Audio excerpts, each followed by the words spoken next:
This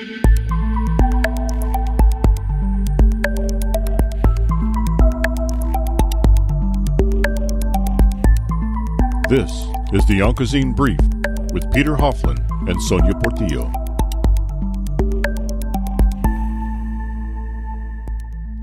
In this edition of the Onco'Zine Brief, we talk with Charlie Covert. Mr. Covert currently serves as the Vice President and General Manager, Targeted Drug Delivery, Restorative Therapies Group, Pain Division at Medtronic. He joined the company in 2005. I'm Peter Hofland, and this is the Onco'Zine Brief. Opioids are widely used for the treatment of acute and chronic pain, and this includes the management of pain in patients with cancer. They are considered reliable, safe, and effective for the treatment of all kinds of pain. But opioids are also a potential abuseable drug, and the public health consequences of opioid abuse are really bad. More than 11.5 million people abuse prescription opioids. As a result, every day more than 1,000 people are treated in emergency departments for misusing prescription opioids. The Centers for Disease Control and Prevention, the CDC, estimates the total economic burden of prescription opioid misuse in the United States alone to be $78.5 billion each year. This includes the cost of healthcare, lost productivity, addiction treatment, and the involvement of the criminal justice system. A review of the latest information also confirms that many steps to mitigate and reduce the risk associated with long-term systemic opioid use, including misuse, addiction, and overdoses, have failed, leading to the opioid crisis we see today. In addition to the opioid crisis, there is a separate but equally hard-to-deal problem. It is a crisis of pain and pain management. And this is especially true in patients with cancer. The vast majority of patients diagnosed with cancer will have episodes of acute or chronic pain. But not all of those episodes require opioid management. However, opioids will be necessary in almost all patients at some points for the management of acute or chronic pain. The burden of cancer continues to increase on the personal and societal level, and the National Cancer Institute projects that the yearly cost of cancer treatment in the United States will increase to $157 billion in 2020. And pain is prevalent in all cancer patients. A recent study published in the Journal of the American Medical Association confirms that 55% of cancer patients undergoing active treatment report pain. Pain has been identified as a preventable reason for hospital admission and is associated with more than 40% of cancer emergency room visits. And despite increased healthcare utilization costs, in most cases, liberal oral opioid use for cancer pain remains the standard of care. And finally, opioids prescription rates for cancer survivors have been reported to be statistically higher than for those without cancer. So, what can be done to provide better care for patients? What are the alternatives? One possible alternative for some patients is a solution offered by Medtronic. Medtronic has more than a 40-year history of developing medical devices. And while most people are more familiar with the company's work in developing pacemakers and their history in cardiovascular disease, Medtronic has also a long history in pain management, with medical devices that have been shown to alleviate chronic pain in diverse disease states. One of their products involves targeted drug delivery, and the results of this approach are noteworthy. In one study published in a journal called Neuromodulation, a peer-reviewed journal, patients report a reduction of pain scores after receiving targeted drug delivery. The journal also reports that more than 51% of patients completely eliminated the use of other prescribed opioids within 12 months. Another study, this one published in the Journal of the American Medical Association, shows that using targeted drug delivery may also reduce healthcare utilization and cost for cancer pain patients. The study found significant cost savings for payers, with fewer inpatient visits, shorter inpatient length of stay, and fewer emergency department visits.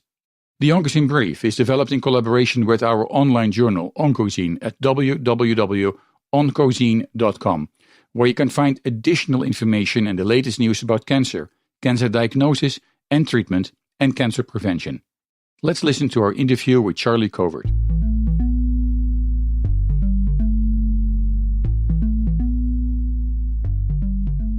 I'm here with Charlie Covert. Charlie is the Vice President, General Manager, Targeted Drug Delivery, Restorative Therapies Group, Pain Division at Medtronic.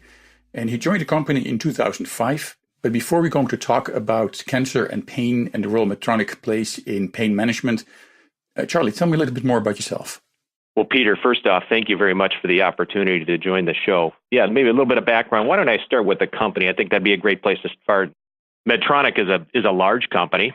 We got our start back in kind of the mid-20th century, about 1949, with the development of the first wearable battery-powered pacemaker. And since then, we've really expanded into a diversified number of areas. And today, our technologies are used to treat nearly 70 conditions in the human body, and we operate globally. The mission, as you come to know through the company and as you grow closer to it, is really around alleviating pain, restoring health, and extending life. And that's really where we try to strive to be at the forefront of innovation. So challenging ourselves to develop high-quality therapies for conditions like pain, for example. I joined, again, as you mentioned, back in the mid-2000s. I've got about 20 years of medical technology experience and have been in different functions of running our businesses, the cardiac surgery business, our cardiac rhythm business over the period of that time, and most recently our division of our pain business. And if you look at pain management, right? I mean, it's really something that is in the forefront of the media today over the last couple of years almost. One of the reasons is that I think the numbers are about 11.5 million Americans are misusing opioids, and a staggering 62% doing that to kind of help them or to stop pain, physical pain that they may encounter. But as a result of that, there is also a large number of people that may misuse the prescription opiates. And if you look at the latest reports from the Centers of Disease Control here in the United States, you see that a lot of the systems or a lot of the steps that are designed to mitigate and reduce the risk of long-time opiate use or the abuse of that have failed. Now, from where you are, you have, I think, a very interesting opinion or interesting view about this whole dilemma or this whole problem that you see. So tell me a little bit more about what you see when we talk about the opioid epidemic. Yeah, well, I think you put a really nice summary to it. I, in my view, and I think our view as an organization, there are really two interrelated crises occurring here, in the United States. I think when we talk about the opioid epidemic, one is really the ongoing public health problem, associated with pain. And we could consider the opioid epidemic almost independent of that. But the two, again, are very, very interrelated. We know, and as you kind of mentioned, that millions of Americans are affected by pain and been prescribed systemic opioids as a part of their treatment plan by their physicians. I think the latest count and the data that I've seen is about 100 million of these Americans are experiencing chronic pain that lasts greater than 3 months. And that's costing our country over $500 billion annually in direct medical treatment costs and effectively lost productivity as well. So there's no doubt that this is it's a crisis of epic proportion. As we consider the audience here, I think it's important also to relay this in the context of cancer patients as well. And we know that over half of the patients that are undergoing treatment, some type of active treatment for cancer, do report pain. So it's not removed from that population either, and something we absolutely need to consider when we think about other alternatives. Yeah, so, and actually that is indeed our audience. We look at cancer and pain. But when you look at the greater problem, it's not only cancer patients. I mean, I think the opioid crisis is not led by them, but there is more to it. Isn't that true? Absolutely. I mean, there's, the liberal oral opioid use has become, and we could talk, this applies to chronic pain as you might consider it, or malignant pain. I mean, it has become over the course of the last couple of decades the standard of care, despite increased healthcare utilization, secondary to frequent adverse effects. We know that that's the case. We just have not really understood or adopted to the extent that we should other avenues and other approaches to effective management of pain. This is different than what we would consider an illicit drug problem, which is also important when we think about or when there's conversation around the opioid epidemic. But it's important to understand the genesis of what has now become an illicit drug problem has been a pain problem. it's critical that we get at the root of this and we understand, are there options and alternatives to help in the management of chronic pain? Now, when you talk about pain, and I think that is good for our listeners to also to understand that, you refer to two different kinds of opiate abuse or opiate use. One is the prescription abuse, and the other one is an illicit use where people try to avoid or try to eliminate their pain. I think you rightly say that there's two different issues. But when you look at pain, what is the cause of that? Is that just really the disease related, or is that people that really don't like to be comforted and don't like pain? What are some of the things related to that? So there could be a number of different sources, the pain. But what we talk about, as an organization, as it applies to our therapies is the treatment of that physiologic symptom, right? I mean, there's a lot of discussion now in this space around addiction, right? And when we start to get into the understanding of this and is a function maybe of addiction, or more broadly, it becomes more than just that physiologic symptom. We start to think about the psychological dependence, on opioids, for example. And a lot of times that manifests through cravings, negative effects on personal relationships or an individual's finances. But those aren't the types of things that we're really, as an organization, focusing on as it relates to our therapies and our treatments. Let's take a break. After the break, we're back with Mr. Charlie Covert. Mr. Covert is Vice President and General Manager, Targeted Drug Delivery, Restorative Therapies Group, Pain Division at Medtronic. In today's show, we talk about how targeted drug delivery may reduce healthcare utilization and cost for cancer pain patients.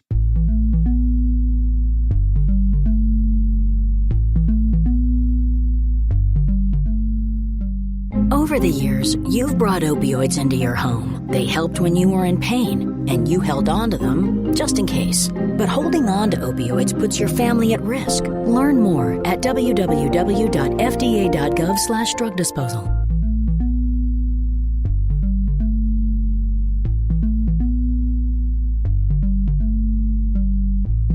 This is the Onco'Zine Brief with Peter Hofland and Sonia Portillo.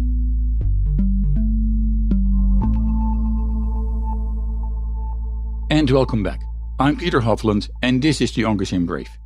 If you're just joining us, in the Onco'Zine Brief today, we talk with Mr. Charlie Covert. Mr. Covert is a Vice President and General Manager, Targeted Drug Delivery, Restorative Therapies Group, Pain Division at Medtronic. I'm Peter Hofland, and this is the Onco'Zine Brief. Now, again, if you look again at pain, right, and cancer in that case, it's being said that pain is a major reason why people are admitted to hospitals. When you look at opiate prescriptions and cancer pain, in cancer, the opiate prescription is much higher than in other areas or other disease areas. Tell me a little bit about that. So, well, what we know from the data is that those prescription rates for cancer survivors are, sometimes 20 to 30% higher than you'd see from those, without cancer. So we know that what we're seeing in that utilization that we've now talked about relative to the crisis is higher in these cancer patients. That's for sure. Now, Medtronic, the company you work for, I have to admit, in the introduction, we also refer to a little bit about the fact that the company is doing much more than just areas where it's probably known for best. I think it's the cardiovascular area. But there's a whole history also in pain management with Medtronic. The products that you develop and the reason that you try to help in this area. This part of the company is referred to as Restorative Therapies Group. Tell me a little bit more about that. Our pain management business is one, pain therapies is one of the businesses within the Restorative Therapies Group. We also have businesses, Peter, in spinal technologies, in brain technologies as well, and those all kind of roll into what we call RTG, or restorative therapies, that you described. The field that we're kind of really close to as it relates to the management of pain is the field of neuromodulation. And Medtronic really pioneered this field, or kind of started this field back in the early 80s, and we remain a leader to that field effectively today. And within pain therapies, there are three distinct businesses, and they're all offering therapies that are really designed to treat pain. So to get after this challenge that we've discussed, one of those is a therapy we call spinal cord stimulation. So it's a neurostimulation therapy for chronic intractable pain, and think about it as a pacemaker or a medical device that's placed under the patient's skin and delivers kind of mild electrical impulses through a lead or a wire that's implanted into the epidural space in the patient's back. So it's really working to block the pain signal from going to the brain. Another key therapy within this space is targeted drug delivery. And this happens to be the business for which I command leadership within the company. And targeted drug delivery is basically a proven, safe, effective way to manage pain with fewer side effects and lower doses than oral medications. So we use a product called an implantable intrathecal drug delivery system, or a pump effectively, known as a pain pump, that delivers medication directly to the fluid around the spinal cord to treat chronic intractable pain, or patients that either have malignant or non-malignant forms of pain. And to make sure that our listeners are not confused about what you actually are doing, the company is not involved to treat opiate addiction, but you are involved in managing pain, patients' pain, with an alternative to systemic opiates. Tell me a little bit more about that. So when we talk about pain management and what Medtronic can offer, we're talking about therapies to treat chronic pain and cancer pain. But our expertise is in demonstrating that these therapies can deliver a clinical outcome, right? And that in more and more in today's world, that there's a value proposition with that outcome to the healthcare system as well. And truth be told, as you think about these alternatives for the treatment of pain in those that we offer, they're underutilized. A lot of that is a function of awareness. Clinicians, patients, and other stakeholders involved around the delivery of healthcare don't know about these options. So that's really the focus for us as an organization in trying to address the challenge around pain management. And part of that is what you refer to as a targeted drug delivery. Now, when I look at cancer and cancer treatment, it often refers to a biological targeted drug delivery of a particular drug in the body. When you talk about targeted drug delivery, it has a slightly different meaning. Yeah, that's right. I think for our audience here, who's very familiar with a number of the different therapeutic options for the treatment of cancer, what we're talking about here is helping patients manage their symptoms associated with that cancer in the area of pain. And for a number of these patients, especially as they're moving toward later stages of their cancer, but it could be at any point along that continuum, their disease can experience this type of chronic malignant pain. In a technology like targeted drug delivery, using the SynchroMed 2 intrathecal drug delivery system is geared toward really trying to target the delivery of medication to the epicenter, that central nervous system where the patient's pain receptors are most responsive, right? And we want to modulate that with drug in a very precise way. So how we do that is using a technology which is effectively an implantable drug pump. Think about it as about the size, diameter-wise, like a drink coaster, and maybe about the thickness of a deck of cards, so a couple centimeters thick. That's implanted fully in the abdomen and under the skin. It's fully programmable. It accepts drug through a syringe in a reservoir, so it can be refilled periodically based on what the physician prescribes or the patient needs. That drug is delivered through a pumping mechanism, fully mechanical, electromechanical function, through a catheter or a tube that's running into the patient's cerebral spinal fluid or into their spinal area to precisely deliver that pain medication. It's a different benefit for these patients. One, you're directly targeting the area that's responsive to that drug. So if you think about, envision, for example, a pile of prescription opioids or pills, right, that a patient might be taking for pain management, and juxtapose that against a minuscule drop of a drug that would be delivered over the course of an entire day. And that's what we're talking about. It's a fraction of the dose of what you can deliver or would need to deliver systemically. And when you're delivering that drug systemically, through orals or other routes of administration, a lot of times it's being washed out by the body. And you're not getting the actual therapeutic benefit of that drug before it's absorbed into the system. So it's this targeted nature that makes it really effective for patients. Again, when you look at the targeted nature, if you look at systemic admission, people take a pill or another form of an opioid, often there are a lot of side effects. People might get sick. There might be a lot of different reasons that they might not be able to tolerate an opioid. How is that related to the delivery of targeted drug delivery? Are you seeing the same kind of side effects or adverse events in that case? What are you observing?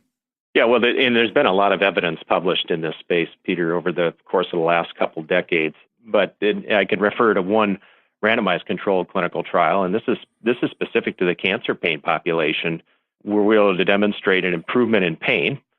60% of patients that used targeted drug delivery and conventional medical management reported pain scores of less than 4, compared to 42% that were using conventional medical management, or we could refer to systemic oral opioid use as CMM alone. That was a remarkable benefit there from a therapeutic standpoint. But if you looked also in that study, patients experienced fewer side effects. So less vomiting and confusion, fewer behavioral changes, significantly less fatigue and sedation. And we know, things, oral opioids and systemic opioids, can also bring on other side effects like constipation as well. So it has proven those benefits through the course of time. It is one of the fundamental benefits of the therapy. I think that leads into some of the other aspects as well. I mean, of course, if people are sick and people need pain management, they may need an opioid to help them not have the pain. It's not something that they want to do on an ongoing basis. They just want to kind of be able to get rid of their pain medication, if possible, at a certain time. Now, I understand that with the systems that you're using with the targeted drug delivery, there is a retrospective study that actually suggests that people can ultimately completely eliminate opioid use. Is that how does that work?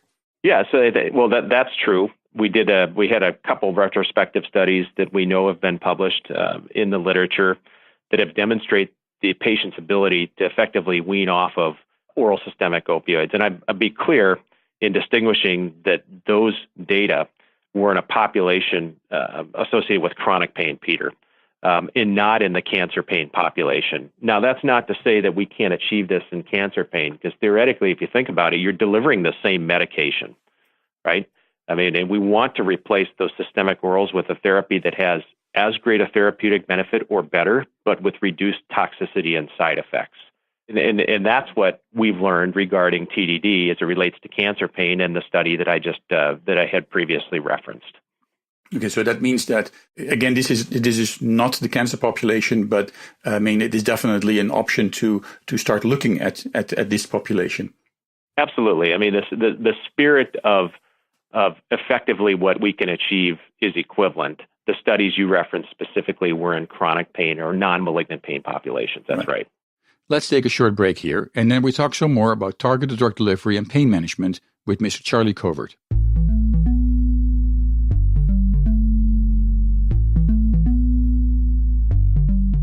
Some of the best sounds you'll ever hear are generic, safe, effective, even money-saving, just like FDA-approved generic drugs. Even if they don't come in the exact same color or shape as their brand name equivalents, they have the same key ingredients and go through a rigorous review process.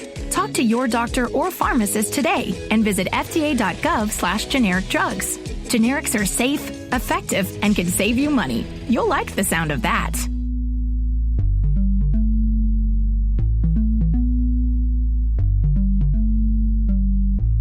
This is the Onco'Zine Brief with Peter Hofland and Sonia Portillo. Welcome back. I'm Peter Hofland, and this is the Onco'Zine Brief. If you're just joining us, today in the Onco'Zine Brief, we talk with Mr. Charlie Covert. Mr. Covert is the Vice President and General Manager, Targeted Drug Delivery, Restorative Therapies Group, Pain Division at Medtronic. Now, when you look at this application, the targeted drug delivery, from the information that I received from before and the stuff that I read through, it is often referred to as a way to, as a salvage therapy, basically to help patients after systemic opioid use does not work. How does that relate to the benefits that people may be able to get? Well, it's important that we think about a therapy like TDD on a continuum of options that a patient might have. And clearly we're going to think about conservative therapies first. those may include systemic opioids, but there are a number of other options in and around the management of pain that a patient and his or her clinician might pursue together. And those should be tried first. But the use of TDD in progressive diseases like cancer, where the pain is severe, could quickly outpace the effectiveness of systemic opioids, the need there, and could find its way to be part of a prospective pain management plan for each patient. So there's definitely an opportunity and a role for this type of therapy, but it needs to be understood in the context of that patient's total treatment plan. Right, and that total treatment plan may include opioids, it may include this targeted drug delivery. When should a doctor look at, or maybe together with their patients, look at this option as a good alternative to different forms of opiate use? Well, first off, again, there are a myriad of treatment options, and patients should talk to their physicians or clinicians about the right plan for their pain. But what we would typically see, Peter, in the course of managing pain would be some form of behavior modification. You and I would be familiar with these types of things, and might even, if we were to show up at a doctor's office, talk to our physician about things like exercise, relaxation training, support groups, rehabilitation. Maybe you progress to needing some type of PT, or chiropractic care, massage, acupuncture. There are a number of different options that you could foresee. And then we might progress to oral medications. And this is where things like opioids, or other drugs, in some cases, maybe antidepressants, ibuprofen, other pain relievers could be used. There then might be corrective surgery. And then ultimately we can get to options like interventional therapies, neurostimulation, targeted drug delivery, and other interventional options that we might pursue. So I think that's something that, again, needs to be discussed in the course of the conversation, and it's very specific to each individual patient's consideration along the way as well. Now, when you look at the number of stakeholders that are out there, and this can be a number of the stakeholders, it can be the patient organizations, it can be doctors. How are you working? How are you collaborating with those organizations and those people? I'll tell you that it's a complex network of stakeholders, to address this challenge that we're facing, and to really bring about the word in and around other alternatives to chronic pain management, both malignant and non-malignant. We as an organization support ongoing efforts by stakeholders, across many groups. So patients, providers, payers, regulators. The FDA, of course, is an important one there. Our state government and elected officials. There's a lot of activity there that's critical for us. And you've heard, more and more, around state-based and federal legislation involving different opioid bills and such that are passing through state and federal Congress. We try to play a role there. Patient advocacy groups and employers, as they pursue approaches for preventing and treating prescription opioid misuse, addiction, and overdose. All those groups. Our role is important alongside each of these in helping patients take control of their pain. And when you look at, you said the government, you said the FDA also is important in this particular results. Governments really have a different look at pain medication because now they actually have to deal with trying to mop up some of the problems that have been or are developing in terms of pain medication and opiate abuse. How is that collaboration in that respect? I think what we try to do is we try to inform the FDA in and around options. Right, the FDA, as you may have seen in some of the recent press, has initiated its own programs, soliciting input from medical technology and device manufacturers around innovation. So we take the opportunity to educate them as we're having a discussion here around those alternative treatment options, and we've brought those before them in the past in the context of approval cycles and bringing these products to market. But I think as this issue has become more and more prevalent, trying to create that voice more actively is really important within the agency. They're carving out pathways around trying to accelerate innovation to market, which is important. So as we think about future therapeutic innovation, those are discussions we're having in this organization. The FDA is involved in disseminating guidelines and guidance around how therapies should and can be used. And of course, we have discussions around that as it pertains to our therapies as well. So on a number of fronts. Now, the interesting thing is that if you look at a recent study published in the Journal of the American Medical Association's Network Open, it actually talks about cost and cost in cancer is always a major part of that. Talks about targeted drug delivery and compares that with conventional medical management. And there is an interesting result of that. I mean, it actually says or suggests that if patients can benefit from this targeted drug delivery, there may be a significant cost savings to payers. Tell me a little bit about that. So just a little bit more background on the study itself. Dr. Lisa Stearns and her colleagues, assembled essentially what's a retrospective propensity scored matched analysis conducted using a large U.S. claims database. And what they did was they compared the mean total commercial payer costs and healthcare utilization at 2, 6, and 12 months. They matched commercial insurance beneficiaries with patients with severe uncontrolled cancer pain receiving either TDD and conventional medical management or CMM alone.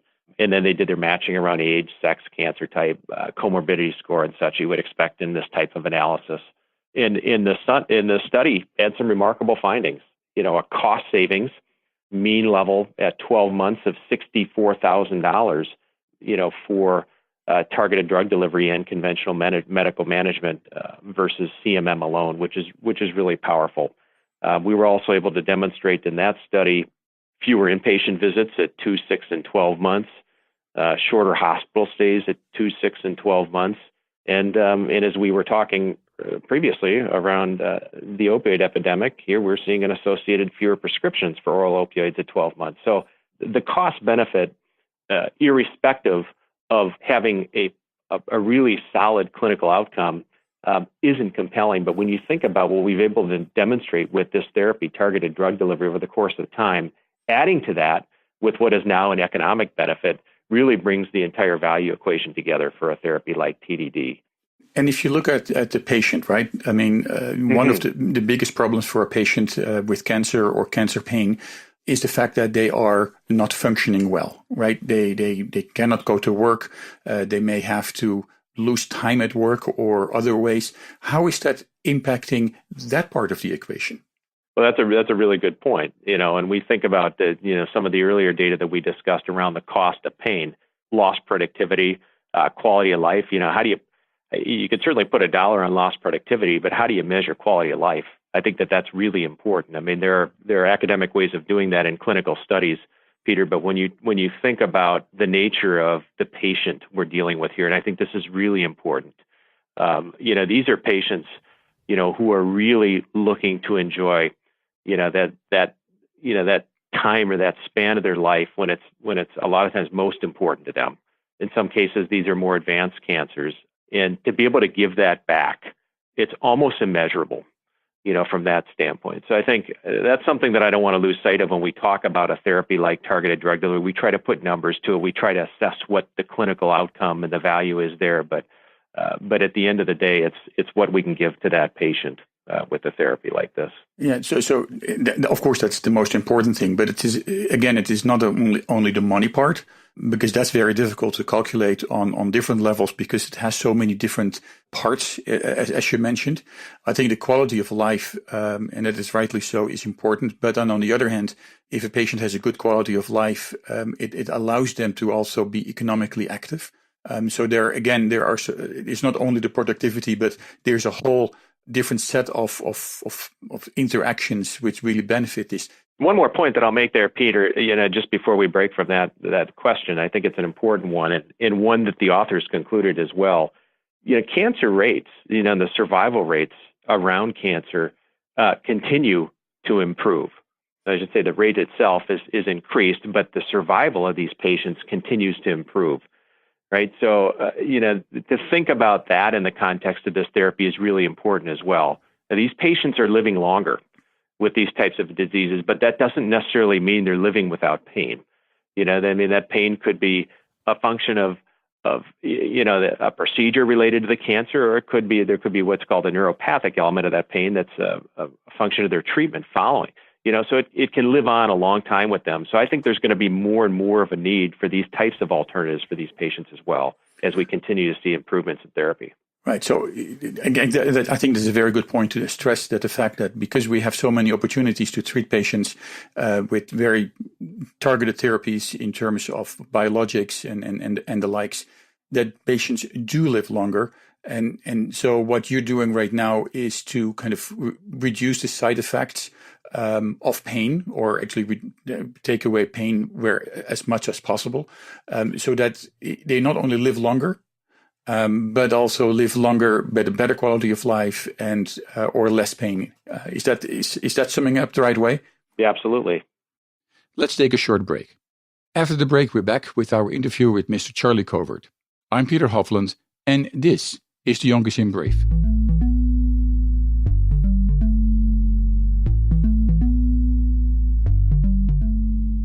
Each day, researchers make discoveries that bring us closer to the moment when all cancer patients can become survivors.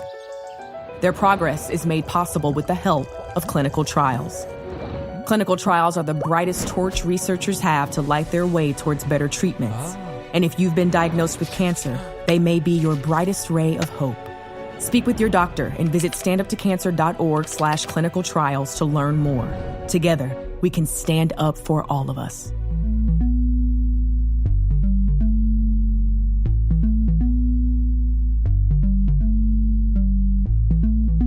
This is the Onco'Zine Brief with Peter Hofland and Sonia Portillo.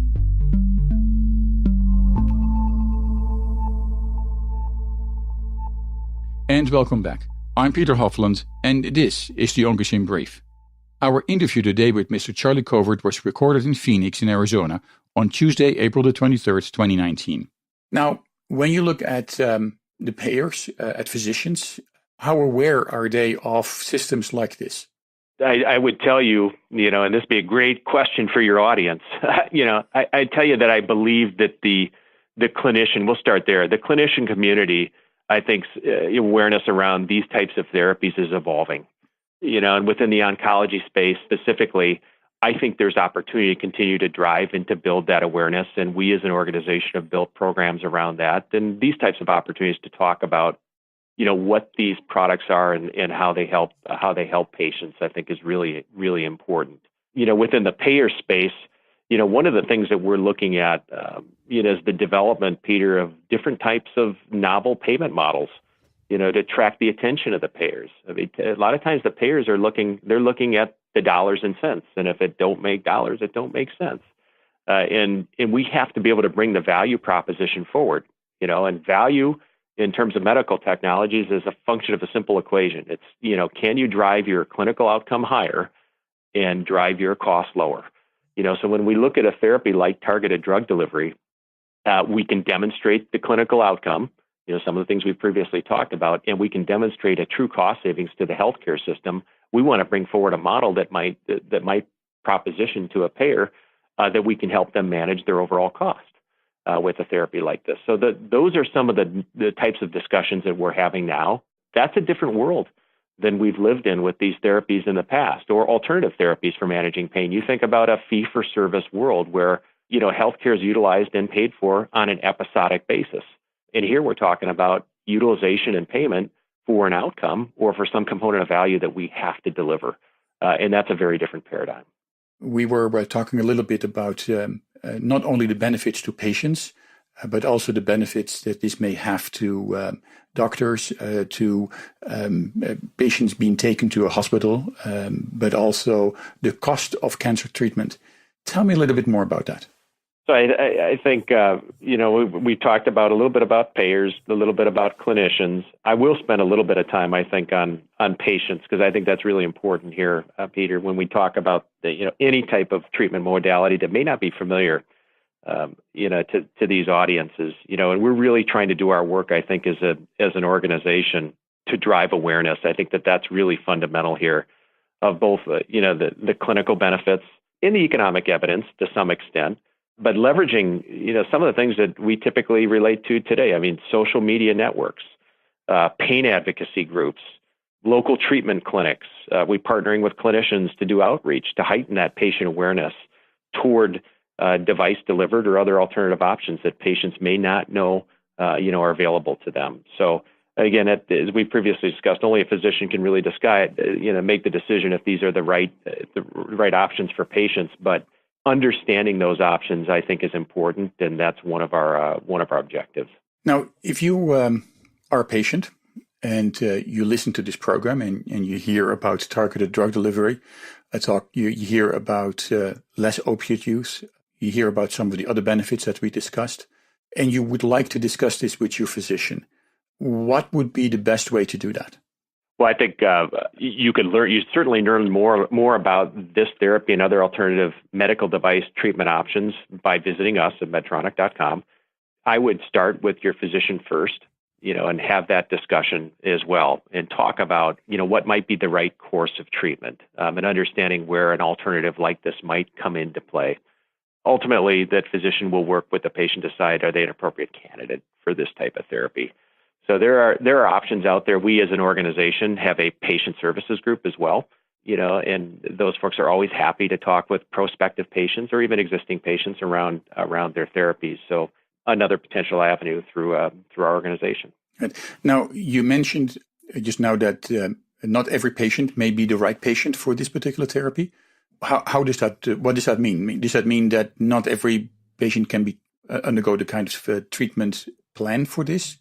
Yeah, well, I think it's important to understand the nature of the origin of the pain, to understand the patient's physical condition and consideration around whether or not they're suitable for a surgery. I mean, it's an interventional procedure that involves a surgery, so patient's got to be in a place where they can tolerate that surgery. The patient has to be compliant with the therapy, so there needs to be an assessment of whether or not that patient will comply. You think about it, it's kind of like you getting your prescription, for your pills, except you got to show up to have that device refilled. In this case, so for the therapy to be effective, patients got to be there and be a part of that. So there are a number of considerations in and around, what makes a good candidate for this therapy. Because I mean, in the end, the patient does not fill their own device in that respect. Yeah, exactly. So it will be a clinician that fills the device for the patient. And it's one of the benefits of this particular therapy. That the medication is prescribed, is controlled by the physician, and frankly, if you think about the risk of diversion, of an oral pill, that's reduced significantly here because the drug itself is housed inside the pump, implanted in the patient's body. And if you look at the whole continuum of partners in drug delivery, when a patient is being diagnosed with a form of cancer, are you part of that initial conversation? Typically, Medtronic is not, to the extent that we're involved in that clinical decision, but we do have, representatives in essentially every local area that really partner with our clinicians in deployment of the therapy when that clinical decision has been made. So to help educate the patient, to help educate clinicians on the therapy options, because a number of our devices are programmable. There are aspects of how to control the devices using different programmers, that our teams, help clinicians with in managing these patients. So yes, we are involved.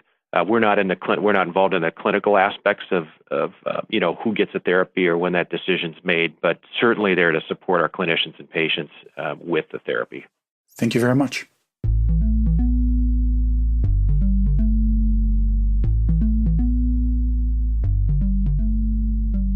As discussed in this program, targeted drug delivery may reduce healthcare utilization and cost for cancer pain patients.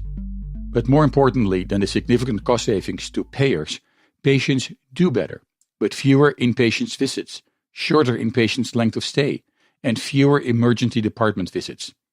And that is good news. It is good news for doctors helping their patients. It is good news for friends and family members of cancer patients. But above all, it's good news for cancer patients suffering from acute and chronic pain. For more information about targeted drug delivery and pain management and the role Medtronic may be able to play, please visit the company's website at medtronic.com and search for the term targeted drug delivery. Here you can find specific answers designed to help you determine if this kind of therapy is right for you, and find a doctor in your area who may be able to help you. For more information about acute and chronic pain and cancer pain management, please visit the website of the American Cancer Society at www.cancer.org. Here you can find more information about how you can work with your healthcare team to make sure that a pain relief plan is part of your care. You can also find more doctor-approved information about cancer pain and how to manage this on the website of the American Society of Clinical Oncology, ASCO.org. For us here at the Onco'Zine Brief, we want to thank you, our listeners and underwriters, for your ongoing support. Thanks to your support, our program now has a wider reach with distribution via iHeartRadio, in addition to PRX Public Radio Exchange, and in the United Kingdom and mainland Europe via UK Health Radio. This week, we would like to welcome our new listeners in Australia on the Whooshka Network, a podcast network serving more than 40% of Australians, approximately 9.5 million people who are listening to podcasts in this country. And you can also download our program via iTunes. In Arizona, you can listen to the Onco'Zine Brief via Independent Talk 1100 KFNX, one of the top 10 radio stations in Arizona, reaching almost 5 million people throughout the state. For more information about that, check out our online journal, Onco'Zine, at www.oncozine.com. To help make this program possible, please visit our website and look for the Onco'Zine Brief. Here you can find out more information about the way you can help and support our program. And your support for this program is important. It allows us to bring you interviews with experts involved in the development of novel diagnostics and new treatment options. If you are living in the United States and want to receive our newsletter, text the word cancer to 66866, and we will make sure that you'll receive our newsletter, which includes an overview of the latest news in oncology and hematology. Thank you all, and thank you for listening, and join us again for our next episode. I'm Peter Hofland, and this is the Onco'Zine Brief.